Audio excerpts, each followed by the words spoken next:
Baik, Assalamualaikum warahmatullahi wabarakatuh. Kembali lagi ke channel Ngilmu CFD, channel yang membahas seputar dinamika komputasi fluida, ya, berbasis teoritis dan juga praktikal. Oke, pada kesempatan kali ini untuk mengawali channel ini kita kenalkan atau introduction mengenai computational fluid dynamics. Langsung saja. Jadi apa itu computational fluid dynamic? Intinya adalah kita CFD itu adalah alat yang digunakan untuk kita sebagai analisa untuk menyelesaikan kasus-kasus dinamika fluida. Ini berkaitan dengan penggunaan komputer. Nah, seperti yang kita ketahui bahwasannya di dunia engineering, khususnya berkaitan dengan komputer, itu ada 3 alat utama yang kita gunakan. Yang pertama ada CAD, atau biasanya kita menggambar pakai desain 3D ataupun 2 dimensi, itu pakai CAD atau Computer Aided Design.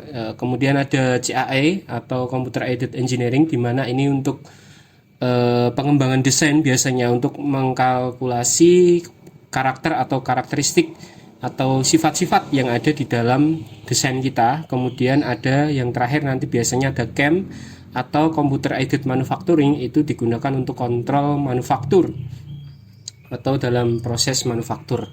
Nah, karena kita fokus pada CFD, itu berkaitan erat dengan CAE atau Computer Aided Engineering, di mana ini gabungan antara komputasi dan mekanika fluida kalau secara general. Nah, itu menghasilkan CFD, intinya adalah itu.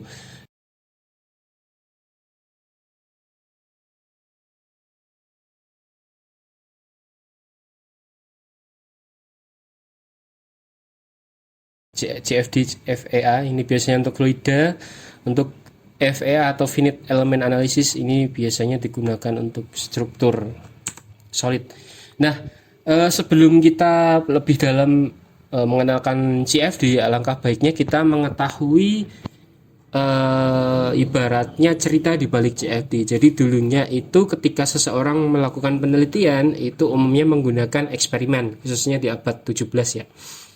Kemudian ada juga nanti di abad selanjutnya, karena pola pikir dan data-data dari eksperimen, kita bisa menyimpulkan teoritis-teoritis secara matematis. Jadi dulu matematikawan dan fisikawan menyusun secara teoritis itu banyak sekali, bahkan hingga sampai saat ini. Nah, untuk seiring dengan perkembangan komputer, di mana perhitungan komputer itu terkenal sangat cepat, maka dikembangkanlah CFD mulai dari abad 20 hingga saat ini, ya, digunakan untuk praktikal secara praktis dalam penyelesaian kasus-kasus mekanika fluida CFD. Nah, misalkan kalau pola pikir atau simple dalam kasus penelitian, misalkan kita meneliti pressure loss dari Darcy. Ini dulunya ketika eksperimen ya sudah kita bikin prototipe, kemudian kita eksperimen seberapa besar, kita amati, misalkan delta P nya ini kita amati, kemudian kita dapatkan bahwasanya pressure loss-nya adalah sekian. Nah, seiring dengan perkembangan waktu, karena ini bisa dikaitkan dengan teoritikal, maka fisikawan dan juga matematikawan rumuskan menggunakan persamaan matematis, yakni ini bisa dikenal dengan pressure loss dari Seaway-Space equation. Nah, ini adalah contoh dari ketika kita melakukan pada abad sebelum abad 20, di mana kita masih sangat bergantung pada eksperimen dan teoritis yang kuat untuk penyelesaian kasus-kasus dalam mekanika fluida. Nah, lantas computational fluid dynamic itu berkembang. Tadi kami katakan bahwasanya sesuai dengan perkembangan komputer, sehingga CFD ini semakin gencar bahkan hingga sampai saat ini. Kita lihat bahwasanya performa dari mikroprosesor saat ini, misalkan ini Core Intel Core i9 generasi 14 ini, kita bisa lihat bahwasanya kalkulasinya tuh hampir segini, FP32-nya atau floating poinnya itu sebesar 1696 gigaflops. Nah, sebagai tambahan flops ini adalah perhitungan per detiknya. Jadi otomatis ketika kita menggunakan prosesor ini bisa segini besar perhitungan dalam per detiknya. Nah, kemudian kalau kita menghitung secara manual dengan manusia itu sangat sangat lama. Misalkan kita cache ada aliran, kemudian aliran biasa kita menghitung sudah lama, kemudian ketika cuman ditambahin pipa, misalkan pipa di dalamnya itu tambahin benda kecil, kemudian tetap kita aliran, itu kan akan sangat berbeda karakteristiknya. Nah, orang yang mungkin teman-teman yang sudah berkecimpung cukup lama di mekanika fluida pasti akan paham nanti perhitungannya akan sangat rumit dan banyak sekali. Nah, maka untuk mengeneralisir itu tadi dan mempercepat efisiensinya, CFD ini dikembangkan berdasarkan Intel ini. Hingga sampai sekarang ini menjadi salah satu metode dalam penyelesaian problematika baik secara dalam akademisi maupun praktikal di industri. Nah, kemudian ada kelebihan dan kekurangan CFD itu apa? Jadi intinya eksperimen dan teoritis itu masing-masing punya kelemahan dan kelebihan. Eksperimen itu biayanya mahal, waktunya lama, akan tetapi dari eksperimen kita bisa mengetahui fenomena fisik secara langsung yang berkaitan dengan hukum-hukum di alam semesta ini. Nah, makanya di dalam eksperimen kita tanpa asumsi dan perhitungannya itu benar-benar aktual yang ada di lapangan yang terjadi seperti apa. Nah, namun ini kan sangat lama. Kemudian dikembangkanlah tadi di abad 18-19 teoretikal yang sangat banyak. Itu biayanya murah, waktunya singkat. Akan tetapi banyak asumsi-asumsi dan perhitungannya itu umumnya itu adalah ideal. Kalau teman-teman bisa lihat di thermodynamic, itu kan banyak sekali perhitungan-perhitungan yang menggunakan case ideal. Jadi misalkan ya menggunakan gasnya gas ideal dan lain sebagainya. Nah, di dalam ini untuk kelebihan dan kelemahan itu bisa di cover oleh CFD dari kelebihannya.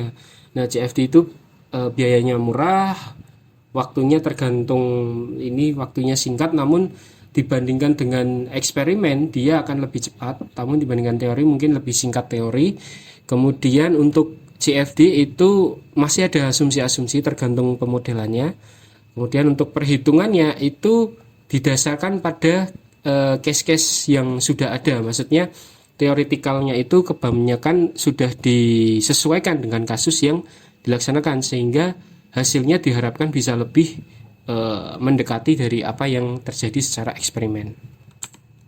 Nah, ini penjelasan yang tadi. Nah, ini yang penting mengapa CFD bisa mereduksi cost. Nah, ini di dalam mungkin daripada eksperimen itu orang akan lebih menggunakan CFD karena memang CFD ini kita diuntungkan karena dengan memodelkan tanpa membuat model prototipe secara langsung, nah kita bisa membuat suatu pemodelan yang mendekati hasilnya akan mendekati dari hasil eksperimen meskipun dalam waktu beberapa error-error tertentu menghasilkan error itu ya karena kita pendekatannya menggunakan simulasi numerik yang pastinya ada errornya.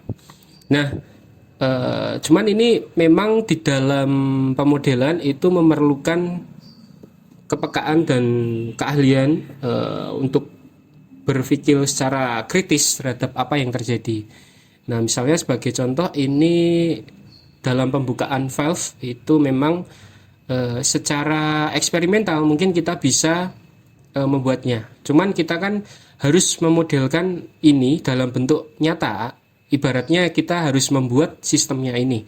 Cuman untuk di bagian CFD kita cukup memodelkan aja, bentuknya disamakan dan kita bisa mengetahui segala sesuatu dari sini tergantung usernya itu akan menggunakannya untuk apa.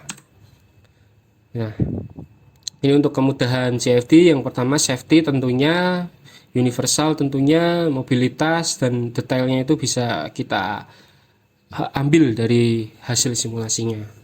Nah, ini yang sangat menguntungkan terutama dari sisi mobility ya. Karena kalau seperti saya untuk peneliti itu tidak perlu ke kampus, kita tidak perlu ke lab, kita cukup memiliki komputer yang ibaratnya memadai untuk melakukan simulasi. Kita bisa menggunakan itu tanpa harus membuat device atau perangkat untuk laboratoriumnya, sehingga kita tidak perlu ke laboratorium mobility-nya. Nah, lantas untuk apa CFD itu? Nah, itu ada di dalam kasus besar CFD itu ada beberapa pembagian yang general, itu dibagi menjadi 6 secara general. Yang pertama ada single phase flow, kemudian ada heat transfer, chemical reaction, multi phase flow, dan juga fluid structure interaction. Nah, ini cabang-cabang besar dalam CFD, meskipun nantinya dalam prakteknya kita bisa mengcombine antara satu dengan satu yang lainnya. Nah, kemudian untuk aplikasinya tadi yang disebutkan untuk pembagian, misalkan untuk single flow itu biasanya untuk aircraft, ini intinya untuk external flow dan internal flow. Kemudian heat transfer ya kita untuk mengetahui heat transfernya bagaimana. Untuk chemical reaction, nah ini biasanya digunakan untuk reaksi-reaksi yang terjadi misalkan ini di combustion chamber dan juga vessel. Nah, ini memprediksinya bisa seakurat, maksudnya bisa sedetail mungkin yang kita inginkan. Ya, tentunya nanti kita lihat juga faktor errornya berapa berdasarkan eksperimen yang terjadi. Kemudian ada multi-phase flow, biasanya digunakan untuk ini mixing tank, water air infresh, atau biasanya juga digunakan untuk analisis multifase kayak misalkan boiling, kalau itu nanti dia berubah fase. Nah, itu misalkan kasus-kasus yang lebih advance. Kemudian ada discrete phase, misalkan cyclone separator. Nah, ini sering sekali digunakan di dalam industri. Kemudian ada juga fluid structure interaction. Ini biasanya untuk misalkan kalau kita di dunia praktikal itu biasanya untuk simulasi ketahanan pipa atau ketahanan bracket pipa untuk penahanan dari laju aliran yang mengenai misalkan pipa L seperti itu. Nah, ini salah satu contoh bentuk single phase flow, di mana ini untuk mencari aerodinamika, kemudian untuk mungkin bisa untuk downforce, coefficient of drag, kemudian untuk turbulensi dan lain sebagainya, sehingga kita bisa mendapatkan desain optimal. Namun kalau teman-teman tertarik, ini sekarang kan di isu di MotoGP itu tentang aerodinamika. Nah, engineer banyak sekali yang menggunakan CFD pastinya di sana. Untuk heat transfer, misalnya kita mendesain AC, peletakan AC di mana itu untuk distribusi flow, untuk yang baik itu secara velocity maupun temperatur di sini, ini untuk flow. Kemudian untuk chemical reaction, nah ini contohnya di burning atau chamber burning. Nah, ini bisa kita set chemical reactionnya apa, kemudian dengan suhu berapa, persenan berapa, ini nanti bisa kita simulasikan. Ini untuk multi flow di dalam tangki 2, aliran mengalir. Ini fasenya ada 2 ya teman-teman, fase udara dan fase gas dan fase cair, bukan udara. Nah, dan banyak lagi. Nah, ini discrete phase, ini untuk separator, biasanya di pabrik-pabrik banyak. Nah, ini untuk FSI atau fluid structure interaction. Nah, ini biasanya untuk mengetahui gaya yang terjadi pada pipa.